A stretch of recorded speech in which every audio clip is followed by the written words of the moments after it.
I'm going to try to keep the house warm because it's very cold today. And so, to keep the house warm, I'm going to read Housewarming in Walden because it's cold. And I turned up the heat, turned on the heater. And, I got my gloves and I put on my hat. So it's all in the clothing. One of the things I learned from, I wrote in a poem about how it's just like a ritual, like you learn ritual. From an advanced like meditator, you learn their rituals.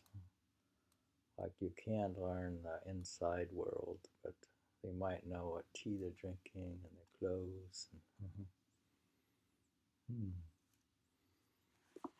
But so I have lots of clothes and double layers, and I had a hat on and gloves and inside the house. Because if you're also minimalist, you don't turn the heat up much. But anyways, we're going to read what Thoreau thought about housewarming.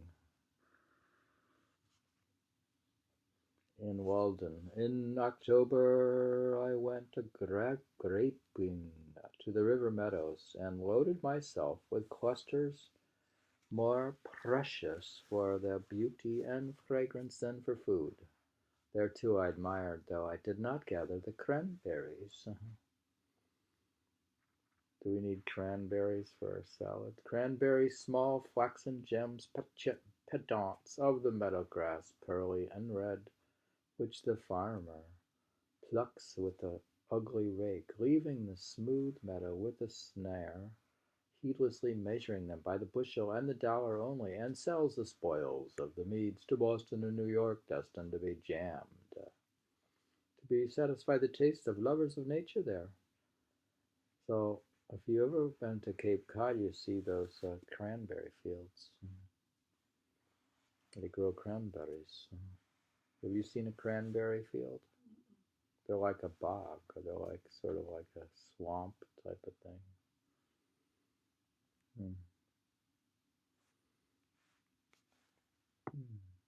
So butchers rake the tongues of bison out of the prairie's grass. Now he's speaking how, regardless of the torn or drooping plant. Well, that's a negative statement about the attack of the buffalo. The butchers rake the tongues of bison out of the prairie grass, regardless of the torn and drooping plant. He's worried about the buffalo. The barberry's brilliant fruit was likewise food for my eyes merely, but I collected a small store of wild apples for coddling, which the proprietor and travelers had overlooked. Yeah, many people have apple trees and they don't even pick them. When chestnuts were ripe, I laid up half a bushel for winter. It was very exciting at that season to roam in the boundless chestnut woods of Lincoln. They now sleep their long sleep under the railroad with a bag on my shoulder and a stick to open burrs in my hand, and for I do not always wait for the frost. Amid the rustling of leaves and the loud reproofs of the red squirrels and the jays and those half-consumed nuts, I sometimes stole. He stole nuts from the squirrels. Do you think? Would you eat a half-eaten nut from a squirrel? If you were hungry? So you would reject it.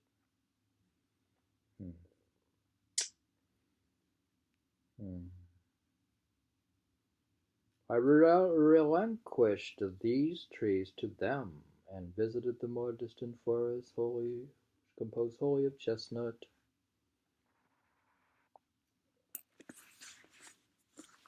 You want to have chestnuts roasting on an open fire for Christmas?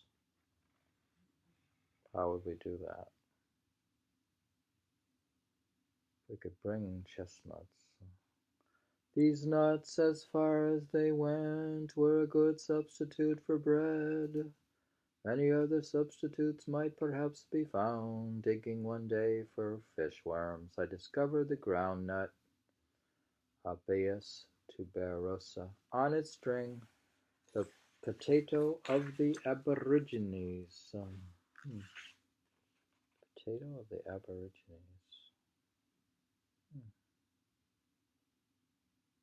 The groundnut is the potato, a sort of fabulous fruit which I had begun to doubt if I had ever dug and eaten in childhood, as I had told. I had not dreamed of it. What's a groundnut? I had often since seen its crimsoned red velvety blossom supported by the stems of other plants without knowing it to be the same. Cultivation has well nigh exterminated it. Seems it's been exterminated. It has a sweetish taste like that of a frostbitten potato. I found it better boiled than roasted.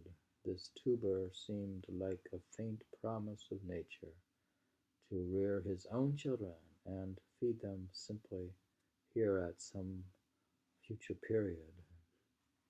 Did you ever take a walk with Wild Man in Central Park? Remember the guy Wild Man? He takes you around and shows you how to eat wild food. I remember the mustard plant, grows all over the place, and you can make mustard plant greens, and it's all over the place. So you have food growing out. It literally grew outside the door, and it grows all over the place. You could get a zillion tons of it. Mustard, and I liked a kind of mustardy flavor. In these days of fatted cattle and waving grain fields, this humble root, which was once the totem of an Indian tribe, is quite forgotten or known only by its flowing vine. But let wild nature reign here once more, and the tender and luxurious English grains will probably disappear before a myriad. Remember you used the word myriad of foes. Do you have a myriad of cosmoses that you work with? A myriad of foes. Who has a myriad? The master. Oh, nah, from Darshan. Myriad universes of foes, and in those universes are their foes. And without the care of man, the crow may carry back even the last seed of corn to the great cornfield of the Indians' God in the southwest, whence he is said to have brought it. Do you think that the corn came from an Indian god from the southwest? No. By legend? It may not even come from America. The corn? You know, I think corn comes from America. Well, they show where things are coming from. Corn came from America. I don't know. The Europeans did not have a lot of things. If you consider that they found hammer 500 million years ago, you can imagine where the corn came from. Well, they had wheat in the pyramids, but corn is from South America. We're talking about humans living like half a billion years ago. Humans were living half a billion years ago? If they found a hammer made from humans, not man-made. Oh, no. So that means humanity was... No. That was made by the Indian god in the southwest, whence he is said to have brought it, but the now almost extinguished groundnut will perhaps revive and flourish in spite of frost and wildness, provide itself indigenous, and resume its ancient importance and dignity as the diet of the hunter tribe. No, I don't know exactly what is a groundnut. We'll have to look it up. Hmm. Hmm. Hmm. Some Indian Ceres and Minerva must have been the hunter, inventor, and bestower of it, and where the reign of poetry commences here. It leaves the end string of nuts may be represented on our works of art.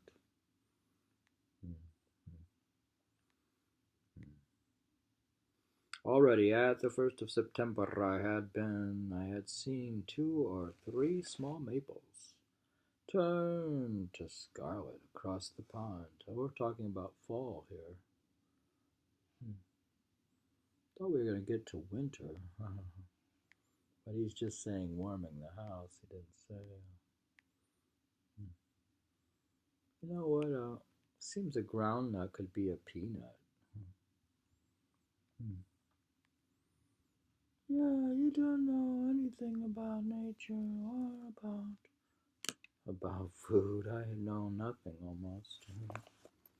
But I'm learning about peanuts. Peanuts never got the respect that they deserve. I hate it when people don't respect peanuts.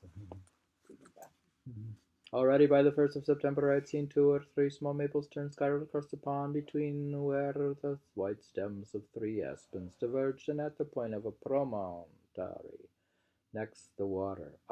Many a tale their color told, and gradually from week to week the character of each tree came out, and it admired itself reflected in the smooth mirror of the lake. Each morning the manager of this gallery substituted some new picture, distinguished by more brilliant or harmonious coloring for the old upon the walls. The wasp came by thousands to my lodge in October as to winter quarters, and settled on my windows within and on the walls overhead, and sometimes deterring visitors from entering. Do you think we could keep people out of our hut with a lot of wasps and bees and things? We could have bees all around the hut and bugs and things. And they could scare off visitors. We could get along with the wasp or the bees. The wasps are hard to get along with. They'll sting you. Each morning when they were numbed with cold. You ever seen a wasp numbed with cold? They are half dead when they're cold. They're not going to sting you. I swept some of them out, but I did not trouble myself much to get rid of them. See, he doesn't get rid of them. I even felt complimented by their regarding my house as a desirable shelter. Do you welcome in ladybugs? Do you welcome the bugs? Do you welcome ladybugs? They never molested me seriously, though they bedded with me. And they gradually disappeared. They bedded with them? Do you accept wasp into your bed? How are you going to survive in Walden?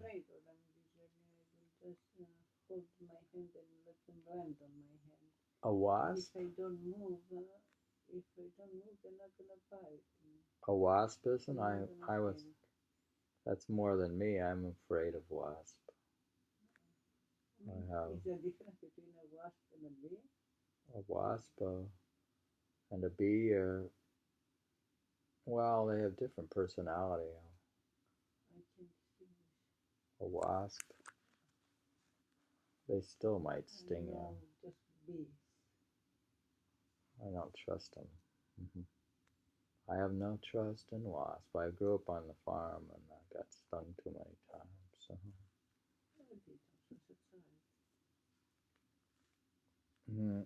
So. Well, you have to meditate to get along with bees. If you don't meditate, then they sting you. Anyone who doesn't meditate gets stung.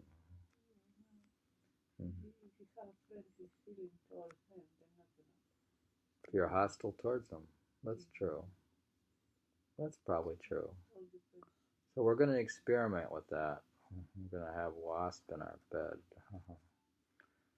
They never molested me seriously, though they bedded with me.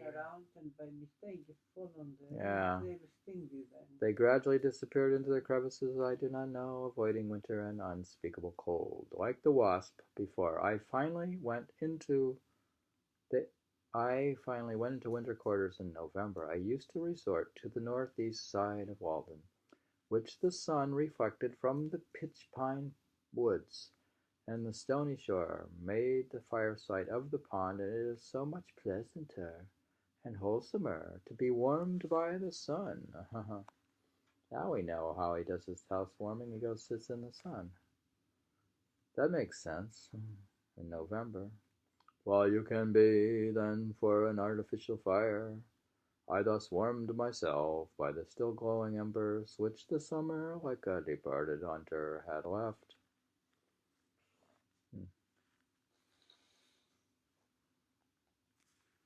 Yeah, you can sit in the sun. You'll see like a cafe in like Germany, like when there's a nice bright sun, you'll see like a very large amount of people outside in the dead of winter, bathing, sunbathing. They're very smart because they believe in vitamin D. When I came to build my chimney, I studied masonry, my bricks being second-hand ones required to be cleaned with a trowel, so that I learned more than usual of the qualities of bricks and trowels. Do you think we should build our own small house in the woods? I will need an architect. A small construction with a. You want a kit, or you want a kit, or do you have any relatives who can help? The mortars on them was 50 years old, and I was said to be still growing harder. But this is one of those sayings which men love to repeat, whether they are true or not. Such sayings themselves grow harder and adhere more firmly with age, and it would take many blows with the trowel to clean an old wiseacre of them. Many of the villages of Mesopotamia are built on second-hand bricks of a very good quality, obtained from the ruins of Babylon. Would you like to get old bricks from an old ruin from an ancient site, like, say, Babylon? Or you want the bricks maybe from Egypt? Egypt and 5,000 years old bricks. Why not? Or that might have an interesting vibe to it. Yeah, I'll carry them all the way. From Babylon. But wasn't I an Egyptian priest at one time? The ruins of Babylon and the cement on them is older and probably harder still.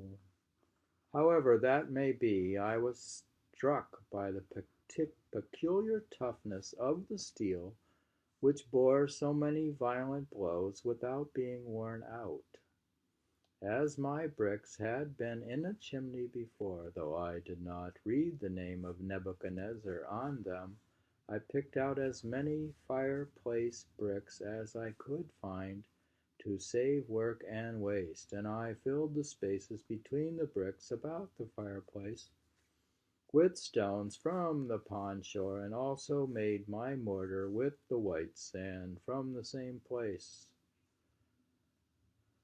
If you had sand, you just need a cement maker.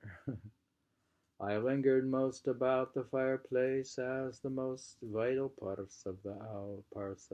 the house. Indeed, I worked so deliberately that though I commenced at the ground in the morning. A course of bricks raised a few inches above the ground served for my pillow at night.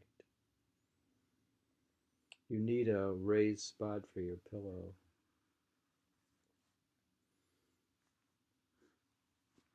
You know,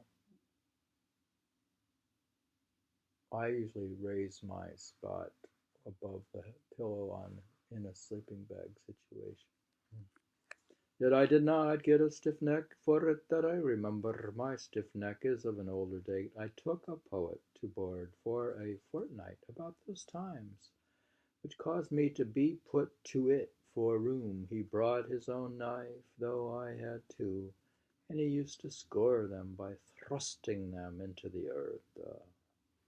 He shared with me, his is a visiting poet, he shared with me, you think Emerson ever went there?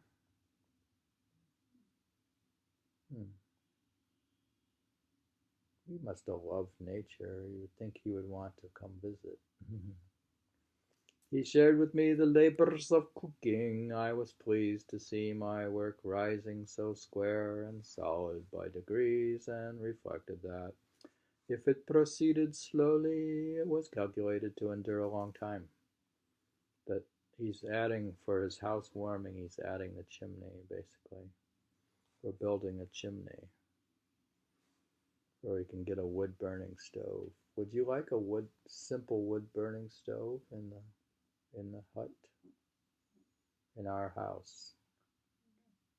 That's the most basic elemental. I can't stand like wood chips and stuff, and where you have to buy chips. And forget it. We don't buy. We just cut trees down. We wait for the trees to fall, and we put the wood in the wood-burning stove.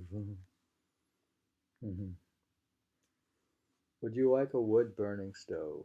It's the most simple elemental way to heat. How else you want to heat it? Solar power or something? Passive house, good insulation, solar power, water power. Do you know that my father heated the house with pond water? And cooled it.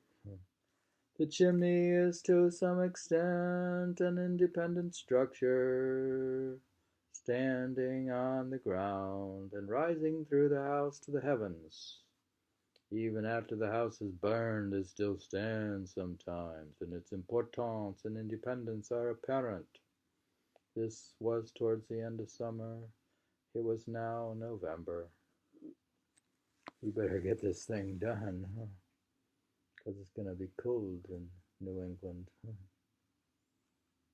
The north wind had already begun to cool the pond, though it took many weeks of steady blowing to accomplish it. It is so deep. When I began to have a fire at evening, before I plastered my house, the chimney carried smoke particularly well because of the numerous chinks between the boards. You know what a chink is? A little crack, chink. Carried smoke well because of the numerous chinks. Oh, the chinks. In other words, he's saying that chimney carried smoke well up because the numerous chinks between the boards, which they're like air openings to allow the air to. Numerous chink. Yet I passed some cheerful evenings in that cool and airy apartment surrounded by. That's like saying you need to have some air coming in for like a chink, like a crack in the window. It's like saying I should crack the window just a little bit in the dead of winter. Like a chink in the window. So some fresh air can come in. Evenings in that cool, airy apartment surrounded by the rough brown boards full of knots and rafters with the bark on high overhead. My house never pleased my eye so much after it was plastered. though I was obliged to confess that it was more comfortable. Should not every apartment in which man dwells be lofty enough to create some obscurity overhead, where flickering shadows may play at evening about the rafters? These forms are more agreeable to the fancy and imagination than fresco paintings, or other the most expensive furniture. I now first began to inhabit my house. I may say, when I began to use it for warmth as well as shelter, I had got a couple of old fire dogs to keep the wood from the hearth. Do you know what a fire dog is? It's probably just like a screen or something, like a bar or something. Oh, you put the wood on it, pile wood on the. And it did me good to see the soot form on the back of the chimney which I had built, and I poked the fire with some more right and more satisfaction than usual. Did you ever sit and poke a fire?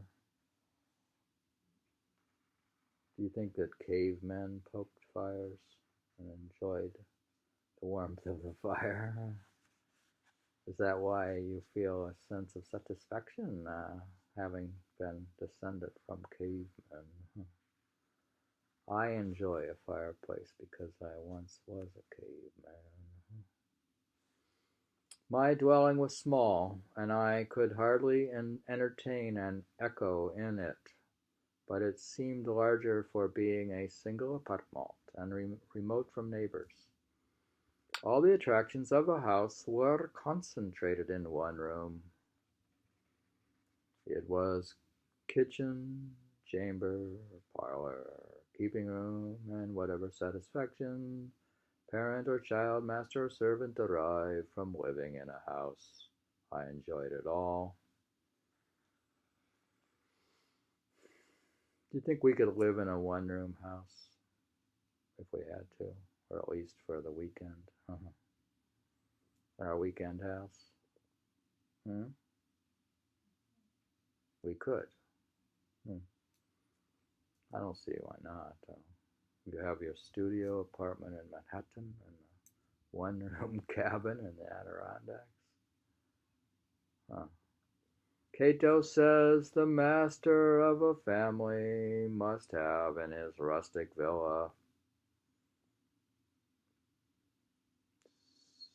salam orayam binariam dolia multa uta uta karitaba expectorae heu vitu quae.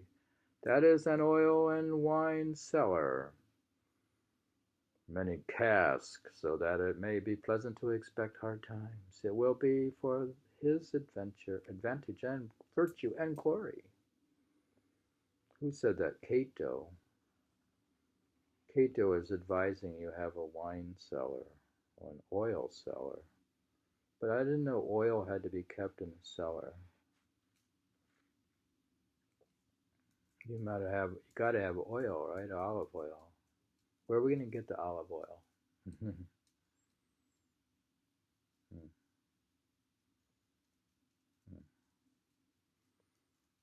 I don't know. I had in my cellar a firkin of potatoes, about 2 quarts apiece, with the weevil in them.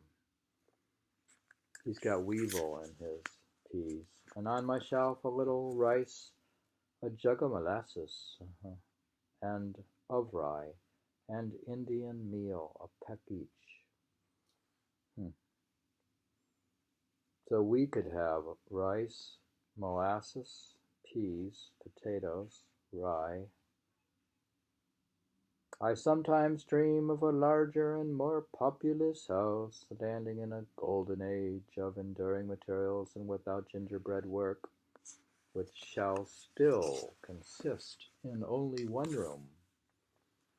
A vast, rude, substantial, primitive hall without ceiling or plastering, with bare rafters and purlins supporting a sort of lower heaven over one's head, useful to keep off rain and snow, where the king and queen post stand out to receive their homage, where you can have done reverence to the prostrate Saturn of an older dynasty on stepping over the sill, a cavernous house wherein you must reach up a torch upon a pole to see the roof, where some may live in the fireplace, some in the recess of a window, and some on settles, some at one end of the hall, and some at another, and some aloof on rafters with the spiders, if they choose a house which you have got into where you have opened the outside door, and the ceremony is over, where the weary traveller may wash, and eat, and converse, and sleep, without further journey, such as shelter as you would be glad to reach in a tempestuous night, containing all the essentials of a house, and nothing for housekeeping, where you can see all the treasures of the house at one view. Yeah, a minimalist will be able to sort of see everything he has in one look. Relaxes him. Everything hangs upon its peg that a man should use at once: kitchen, pantry, parlor, chamber, storehouse, garret, where you can see so necessary a thing as a barrel or a ladder, so convenient a thing as a cupboard. And here the pot boil. May you pay respects to the fire that cooks your dinner, and the oven that bakes your bread, and the necessary furniture and utensils are the chief ornaments, where the washing is not put out, nor the fire, nor the mistress, and perhaps you are sometimes requested to move from off the trap-door, where the cook would descend into the cellar, and so learn whether the ground is solid or hollow beneath you without stamping. A house whose inside is as open and manifest as a bird's nest, you cannot go in at the front door and out the back without seeing some of its inhabitants, where to be a guest is to be presented with the freedom of the house, and not to be carefully excluded from 7/8 of it, shut up in a particular cell, and told to make yourself at home there in solitary confinement. Do you ever go into somebody's house and can only go to certain sections of the house in solitary confinement? Nowadays the host does not admit you to his hearth, but has got the mason to build one for yourself somewhere in his alley, and hospitality is the art of keeping you at a greatest distance. There is as much secrecy about the cooking as if he had a design to poison you. I am aware that I have been on many a man's premises, and might have been legally ordered off. But I am not aware that I have been in many men's houses. I must visit in my old clothes a king and queen who live simply in such a house as I have described. If I were going their way, but backing out of a modern palace will be all that I shall desire to learn if ever I am caught in one. It would seem as if the very language of our parlors would lose all its nerve, and degenerate into parlever. Parlever, there is a French word, P-A-R-L-A-V-E-R. Generate into parlever. Holy, our lives pass at such remoteness from its symbols and its metaphors, and troops are necessarily so far-fetched through slides and dumbwaiters, as it were. In other words, the parlor is so far from the kitchen and workshop. The dinner even is only the parable of a dinner commonly. If only the savage dwelt near enough to nature and truth to borrow a trope from them, how can the scholar who dwells away in the Northwest Territory or the Isle of Man tell what is parliamentary in the kitchen? However, only one or two of my guests were ever bold enough to stay and eat a hasty pudding with me, But when they saw that crisis approaching, they beat a hasty retreat, rather, as if it were to shake the house to its foundations. Nevertheless, it stood through a great many hasty puddings. I did not plaster till it was freezing weather. I brought over some whiter and cleaner sand for this purpose from the opposite shore of the pond, in a boat, a sort of conveyance, which would have tempted me to go much farther if necessary. My house had in the meanwhile been shingled down to the ground on every side. In lathing, I was pleased to be able to send home each nail with a single blow of the hammer, and it was my ambition to transfer the plaster from the board to the wall neatly and rapidly. I remember the story of a conceited fellow who, in fine clothes, was wont to lounge about the village, giving advice to workmen. That's a word, old word, want, W-O-N-T. Venturing one day to substitute deeds for words, he turned up his cuffs, seized a plasterer's board, and having loaded his trowel without mishap, with a complacent look towards the lathing overhead, made a bold gesture, hit thitherward. That's your favorite word, thitherward. And straightway, to his complete discomfiture, received the whole contents in his ruffled bosom. I admired anew the economy and convenience of plastering, which so effectually shuts out the cold and takes a handsome finish. And I learned the various casualties to which the plasterer is liable. I was surprised to see how thirsty the bricks were, which drank up all the moisture in my plaster before I had smoothed it, and how many pailfuls of water it takes to christen a new hearth. I had the previous winter made a small quantity of lime by burning the shells of the Una fluviatis, which our river affords. For the sake of the experiment, he had limed there to make concrete mortar. Lime was sand, so that I knew where my materials came from. I might have got good limestone within a mile or two, and burned it myself if I had cared to do so. Do we need limestone for our house? Dear, do we need lime and mortar and sand? And do we need wood and bricks? And do we need a fireplace? Do we need a chimney? Where's the schematics for the architectural design for our passive house? Do you think Cranberry Lake is a good spot for it up in the Adirondacks? The pond had in the meanwhile skimmed over in the shadiest and shallowest coves some days or even weeks before the general freezing. The first ice is especially interesting and perfect, being hard, dark, and transparent, and affords the best opportunity that ever offers for re-examining the bottom where it is shallow, for you can lie at your length on ice only an inch thick, like a skater insect on the surface of the water. Study the bottom at your leisure, and only 2 or 3 inches distant, like a picture behind a glass, and the water is necessarily always smooth there. There are many furrows in the sand where some creature has traveled about and doubled on its tracks, and for wrecks it is strewn with the cases of caddis worms made of minute grains of white quartz.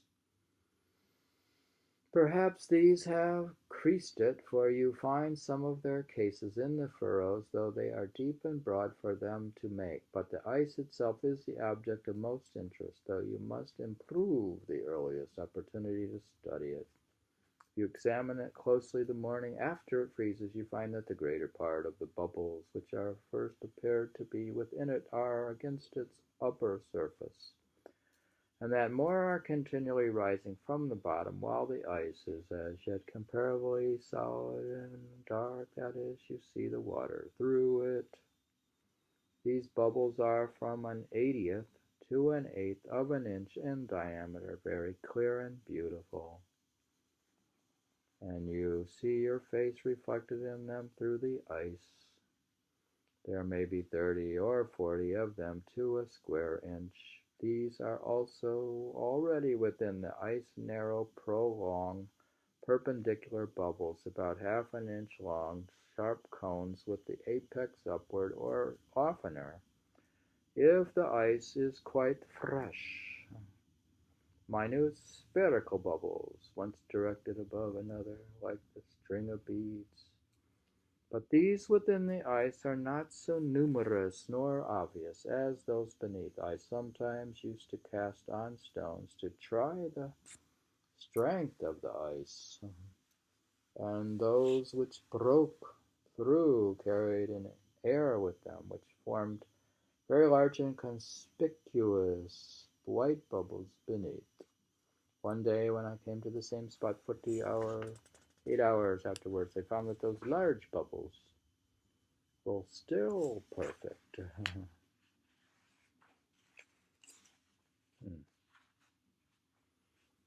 Though an inch more of ice had formed, and I could see distinctly by the seam in the edge of a cake.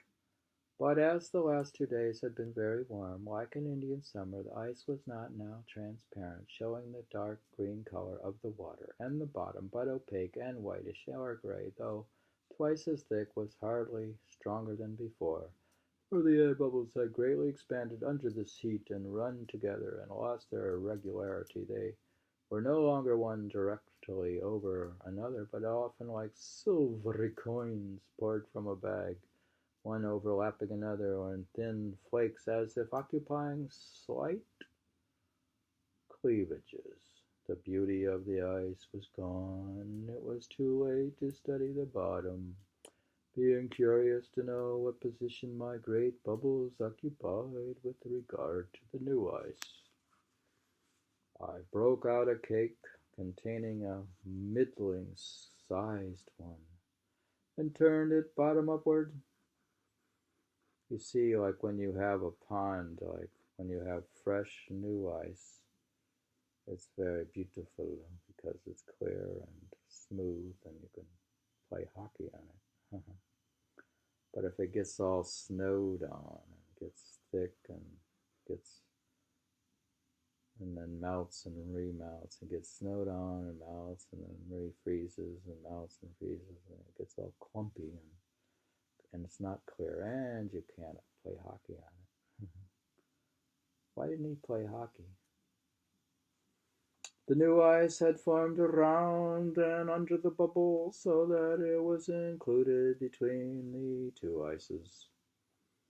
It was wholly in the lower ice, but close against the upper, and it was flattish, or perhaps slightly manticular, with a rounded edge a quarter of an inch deep by the 4 inches in diameter, and I was surprised to find that directly under the bubble the ice was melted with great regularity in the form of a saucer reversed to the height of 5/8 of an inch in the middle, leaving a thick partition between the water and the bubble, and hardly an eighth of an inch thick, and in many places the small bubbles in the partition had burst out downward.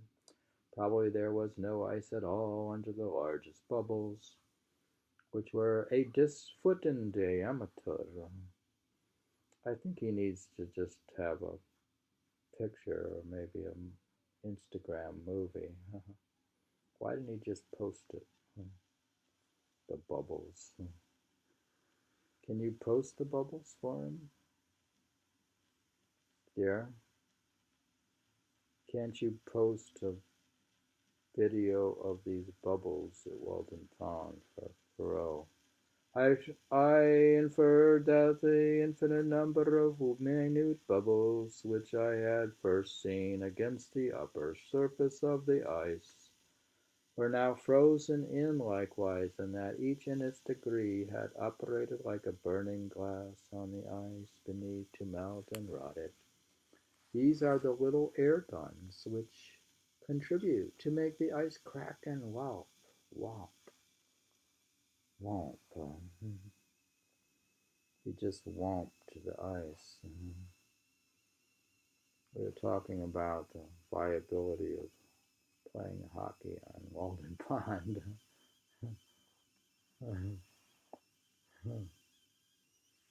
Well, and we talked about building his chimney. Dear, this is all very tedious mechanical stuff. You think there's an abstract level, something deeper? We had chestnuts and we made jam, or cranberry jam, and we found out that the corn came from America, and we talked about peanuts. And we talked about getting bricks from Babylon, and then and then the wasp, whether you did or didn't want to have the wasp at home in your bed, and how the chinks and the chinks in the wall give you a little air to breathe. So we read housewarming. I warmed up the house with my talking. So I talked and warmed everything up.